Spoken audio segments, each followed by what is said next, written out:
मेरा धन गुरु देवा मारा गुरुजीए शब्द सुनायो શું સંભળાયું અને અહીં હોભરવા જેવો શબ્દ જ છે. મહારાજ કઈ ગોમના કઈ નાતના જમનું છે બધું જોવા જેવું નહીં. એ કહેવાય શું માંગે શબ્દ પકડવાનો શબ્દ અને લેવા જેવો શબ્દ જ છે. તાર મૂકવા જેવો એ જ છે. એટલે ધોન રાખજો આયા છે પાછા અહીંથી કઈક લઈને જજો. મૂકવા જેવું લાગે મૂકીને જજો પણ ધોન રાખજો તમારા જૂના પડી મેલીને કોકના નવા નાખે.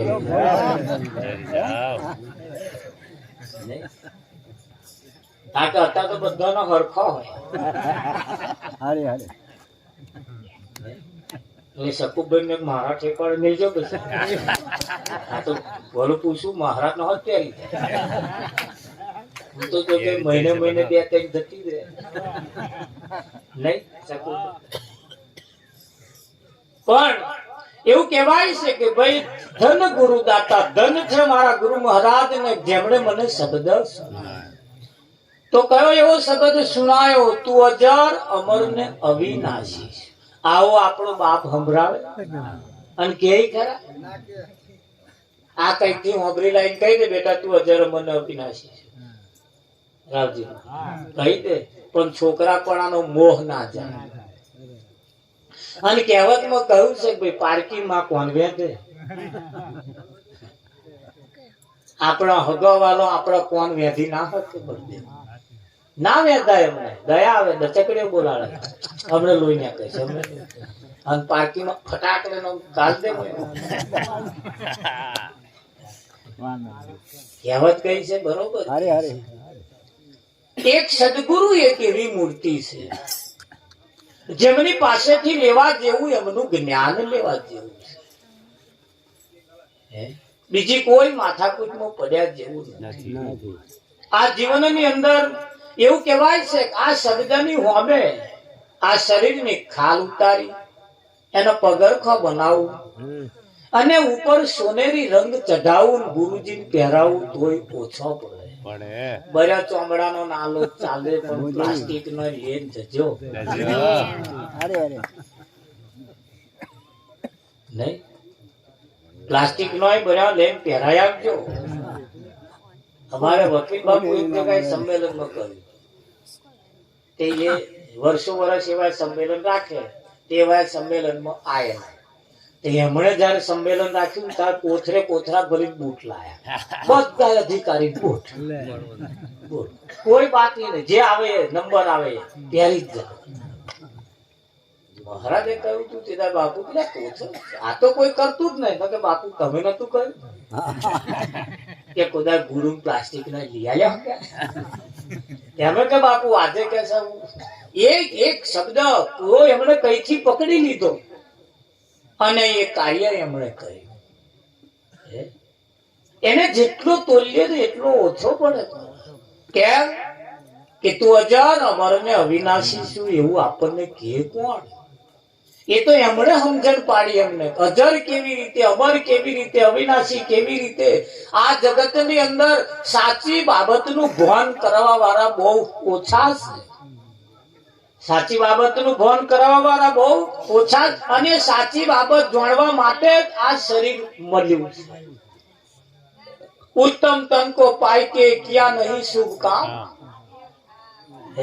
આ ગલોડીઓનો મોડવા કરવા વાળા ગલોડીઓ રોપવા વાળા હારા હારા છોડવા હારા રોપ લાવે. રાશિ રોપ નહીં હારો ઉતારો આવે એવા છોડવા લાવે છે ને. ટીસ્યુ હવે દેશી નહીં ચાલે માર્કેટમાં કોઈ લેતું જ નહીં. સારા ઉપજ સારી ઉતારા આવે એવા વેલા લાવે છે એવા છોડવા લાવે ઉત્તમ પ્રકારના બિયારણ લાવે છે. બળદેવ હારા ઉતારા આવે.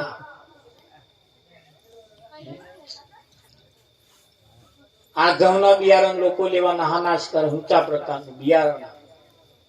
કેમ? હારા ઉતારા લેવા માટે. આ બધામાં હારા ઉતારા માંગે છે. ખેતરમાં હારા ઉતારા માંગે છે. બળદેવ હગવા ખોરે ને હગવા તોય કે હારા હગવા ખોરજો કે હા હારા હગા ના મળ્યા 10 ઘેર વાતો કર હગા મળ્યા પણ જોઈએ વાત ના મળ્યા તે તાર કેવા જોઈ એટલે કેવા જોઈતા આમ સંબંધમાં અમારે દીપકભાઈ ભોણે જ જમાઈ થાય રાવજી એ મારી ભોણી છે પણ આ ઘરમાં આવીને એ અમારી ભોણી ભજન કરશે એવું તો અમે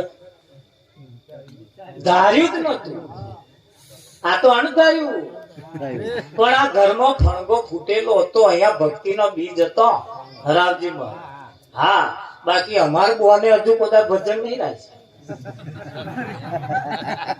અમાર બોન આવી રહે અને અમની દીકરી થાય અને લીલા અમારે બોન થાય પણ અમાર બોને હજુ ભજન નહીં અમને ખબર ને કે આ ઘરમાં ભજન આવ્યા કરશે આ અમારી ભોણીઓનો આવા ફણગા ફૂટશે એવું ખબર હે ને પણ જુઓ ઉત્તમ ઘર સારા ઘરની અંદર જયારે એક દીકરી આપણી જાય છે ત્યારે એના સંસ્કાર એનામાં આવી જાય છે આવી જાય કે ના આવી જાય હા અને એ સંસ્કાર જયારે આવે ને સંસ્કાર એ મહત્વના છે આ સારા સંસ્કાર જો હોય ને તો તમારા ખરાબ સંસ્કારો હોય ને તોય પડ્યા રહે અને સારા શણગારના સંસ્કારના ફણગા ફૂટે કે ના એટલે સારો હગો જીવનમાં મળવો એ અતિ મુશ્કેલી વાળી વસ્તુ છે પણ જુઓ આજે એ અમારે બેન જે છે પાછો અમારે તો ભક્તિમાં આખું પરવું અમારે તારે એમનામ ફણગો પડ્યો છે તાર કુવામાં છે તાર અવાડામાં આવ્યું છે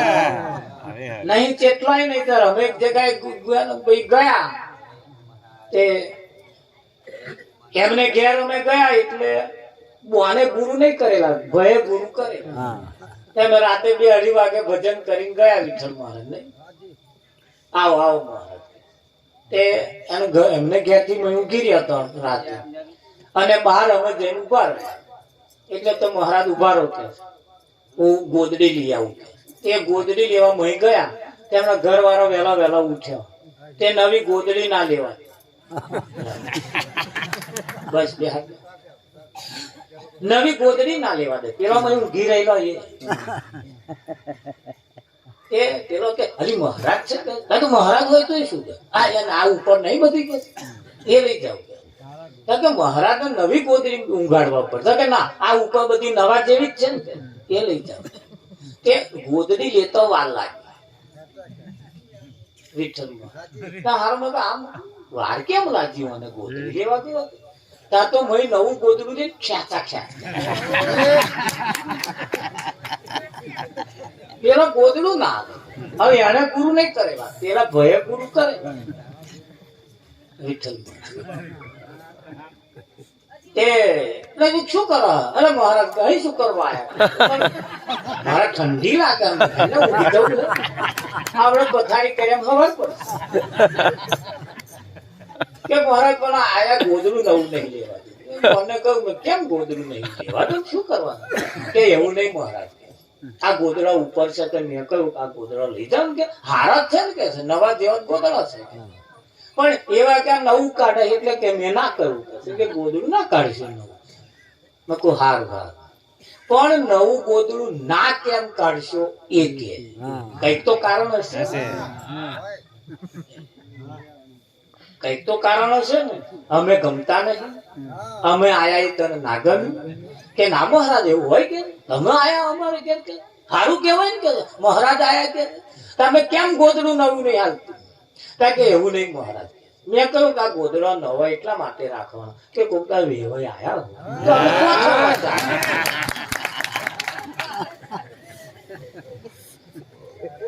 સારું સત્યા ના તારા વેવાય નો આ તો હગો છે અને તું ચિયા વેવાય પહોંચાડવાની વાતો કર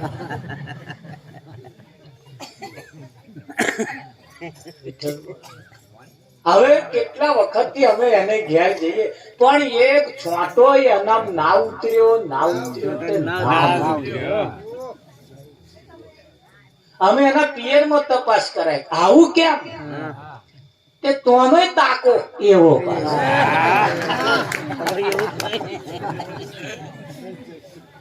એ તાકાનો પીસ ને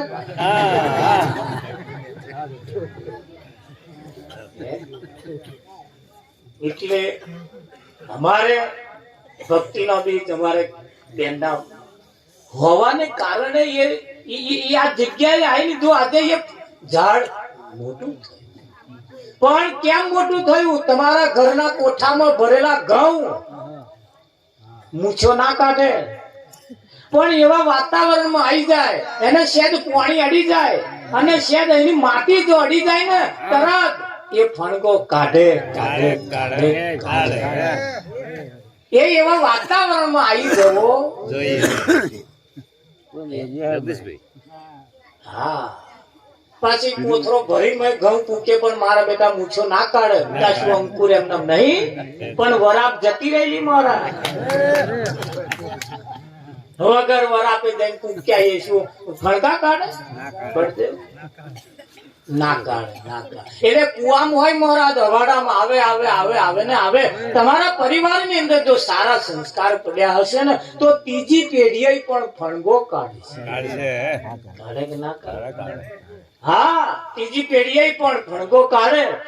હા, અમે અમારી બેન ની આજુબાજુ ગયા એટલે અમારી બે બોનો ભજનમાં આવે. તમારા બનેવી ને બધા ભજનમાં આવે. બહુ ભજનના પાછા શોખીન, પણ એમના બી એક શબ્દો કઈક પડ્યા હશે, તેમના ઘરની અંદર પડ્યા હશે, તો આજે આ ફણગો કાઢ્યો. આજે એમને એમ થાય ખાસ અમારું કરેલું 12 ગવઈ પણ ઉગ્યું. ઉગે કે ના ઉગે? બાકી ઘણી ખરી જગ્યાએ ના ઉગે. કઈ ભગત ને ઘેર ભગત ન થાય એવું લખ્યાલેલું નહીં હો. હા, એવું નહીં માનવાનું ભગત ને ઘેર ભગત જ થાય. નાય થાય. હારા રાક્ષસ પાક્યા જ છે ને. એટલે ભગત ને ઘેર ભગત જ થાય એવું નહીં માનવાનું. હા, એ તો તમારા વિચારો ઉપર ખાસ આધાર રાખે, તમારા ખોરાક ઉપર ખાસ આધાર રાખે.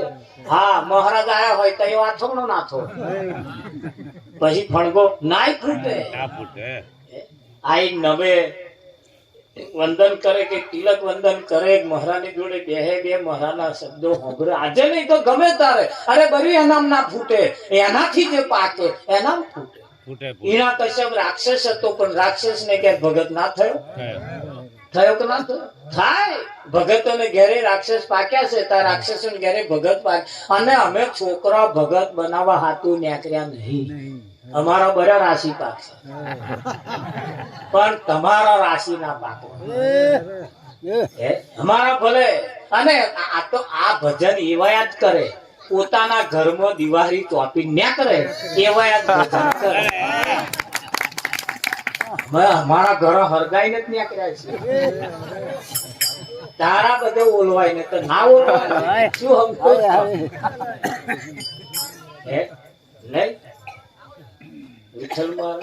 પણ વાડે વેલો અમથો ચડતો નથી. હા, મારી માં વાઘણ જેવી હતી, કોઈ ગોઠતી શેડે કોકના શેડે 4 વારવા બેઠી એટલે કોઈના એમ ના કેવાય ચેમ વાળો. આઈ બહેનું એનું દાંતેલું ઘરે બટકા એવી વાત. પણ અમે એના કુખે જન્મ લીધો અને આવા મહાપુરુષોના સાનિધ્યમાં સતત રહ્યા. વિઠ્ઠલ તારા કઈક એમાંથી ફણગો ફૂટ્યો, એમાંથી ફણગો ફૂટ્યો છે. હે, માં પોષણ કરવા 3.5 વર્ષની ઉંમરે એનું અવસાન થયું, મા બાપ નું અવસાન થયું. 2 જણા આ મેલી મરી ગયા. શું કરો? પણ આવા મહાન પુરુષોએ અમને ઉછેરી મોટા કર્યા. કેવા કર્યા? ઉછેરીને મોટા કર્યા. અમે લખોટીઓ રમતા હોય, મહારાજ આવે, મને લખોટીઓ રમવા ભજન ગાવાનું તો લઈ જાય. જો લખોટીઓ રમવા રહ્યો હોત તો જો અહીં બેહાડો એવું તમે સમજો. એ કેટલા લખોટીઓ રમવા વાળા લબાહા મારે ના મારે. તમે જો આવી રમત કરતા હોય ને તો અનિમય આવી જવા જેવું. જો કોઈને ભજન ગાતો આવડતું હોય અને ભજન ગાતો શીખી જાય, આમાં ખોટ નથી, નફો બહુ છે. વાજા પેટી વગાડતા કોઈ દીકરાને કે દીકરીને આવડી જાય ને, આમાંથી એવા કઈક કમાય છે, આમાંથી કઈક પામે છે. આ જગ્યાએ તમારું જીવન પૂરું થઈ જાય.